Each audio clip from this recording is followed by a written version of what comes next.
Hello, Susan Zink again.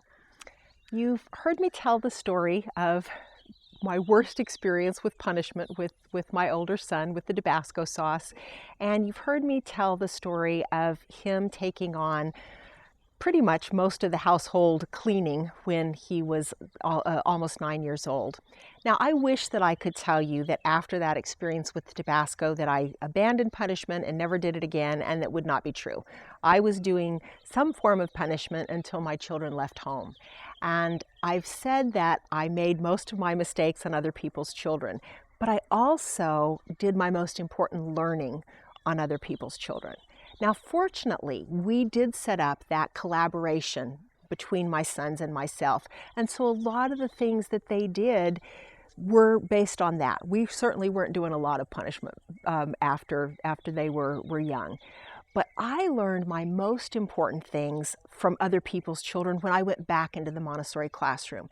And I worked with older children, and we worked together as a classroom group. And we did class meetings. Class meetings and family meetings are very, very similar. And one of the things that I realized is I can't do it all. There is no way as a teacher or as a mom I can do what needs to be done for children. They have to do it for one another, and they have to do it for themselves.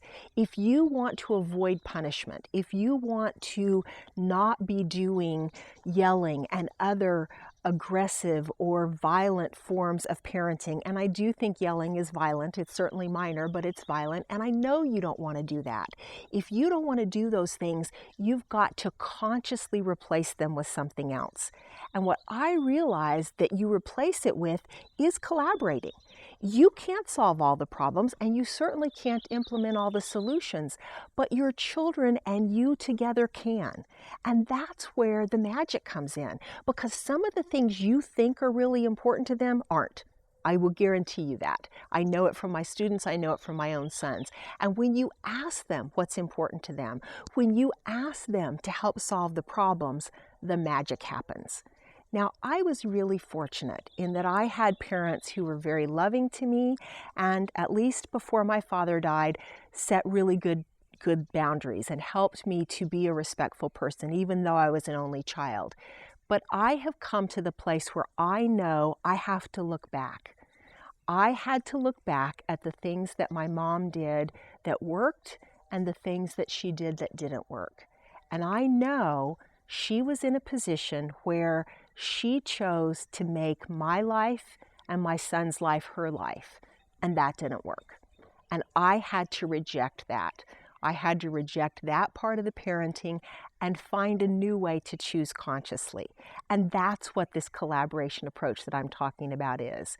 You have to do that both for yourself and you have to do it for your children. You have to go back and review what you want to keep from your upbringing and what you don't, and consciously make a replacement.